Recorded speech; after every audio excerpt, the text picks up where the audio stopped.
हाँ तो भाई, हाउ लॉन्ग बहुत दिनों के बाद फिर आए। कहा था एक स्टोरी बनाएंगे ढाका ग्राउंड के बारे में, सो उसी को लेकर आया हूँ। पहले आपको थोड़ा बहुत बता देता हूँ मैं ढाका ग्राउंड के बारे में। ढाका पार्क 10-12 साल पहले बनाया था, बहुत अच्छा था, फैमिलीज वगैरह आती थी, लेकिन उसके बाद उसकी केयर नहीं की गई, तो फिर उसका ये हशर हो गया जैसा कि आप देख रहे हैं। और ये इसी तरह चलता रहा, इसमें लोग आके सिगरेटें पीने लगे और गलत काम होने लगे, और मोहल्ले के बीच का पार्क था, फैमिलीज़ ने आना छोड़ दिया।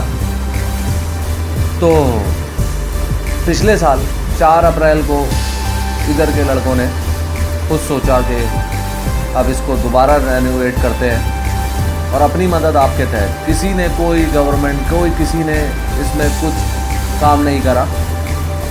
उधर ही के लड़कों ने, ढाका बॉयज़ के नाम से लड़के हैं जिनका फेसबुक पे पेज भी है, Dhaka boys, Dhaka events, Dhaka park के नाम से, तो आप देख सकते हो जाके फेसबुक पे। तो उन्होंने किस तरीके से इस 1 साल के अरसे में इस पार्क को क्या से क्या बना दिया।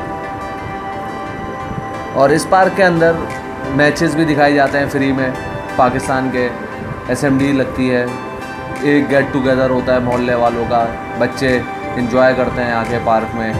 फूड कोर्ट भी हुआ लास्ट टाइम, कॉन्सर्ट भी कराया इसकी सालगिरह के मौके पर, सालगिरह की, पार्क की सालगिरह के मौके पर। तो एक तरीके का एक अच्छा स्टेप उठाया इधर के लड़कों ने, और उसको केयर कर रहे हैं। ग्रास कटिंग भी वो खुद करते हैं, पानी भी वो खुद डालते हैं, बोरिंग भी उन्होंने खुद करी है। अब रमज़ान स्टार्ट हो गए हैं तो वहाँ पे तरावियाँ हो रही हैं 10 रोज़ा।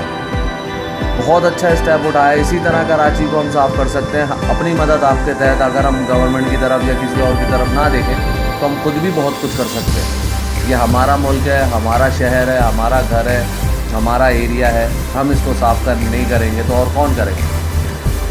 इसी के साथ साथ एक और बात बताता चलूँ कि ब्लॉग नहीं है ये एक तरीके की फ़िल्म है, डॉक्यूमेंट्री कह लें, फिल्म है।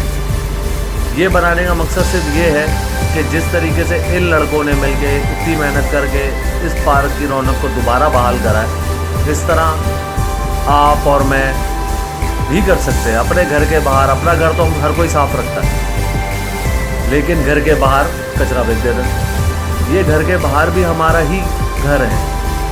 अगर हम इस कचरे को कचरे की जगह पे डालें तो हमारा घर साफ़ हो सकता है। अगर हम ये सड़कें जो टूटी हुई हैं, जो गटर बह रहे हैं, ये सब कुछ हम खुद थोड़ा थोड़ा करके करें, दूसरों की तरफ ना देखें, तो हम भी साफ़ कर सकते हैं। लेकिन बात वही आती है, उठे कौन? जब तक उठेंगे नहीं, जब तक कुछ होगा नहीं।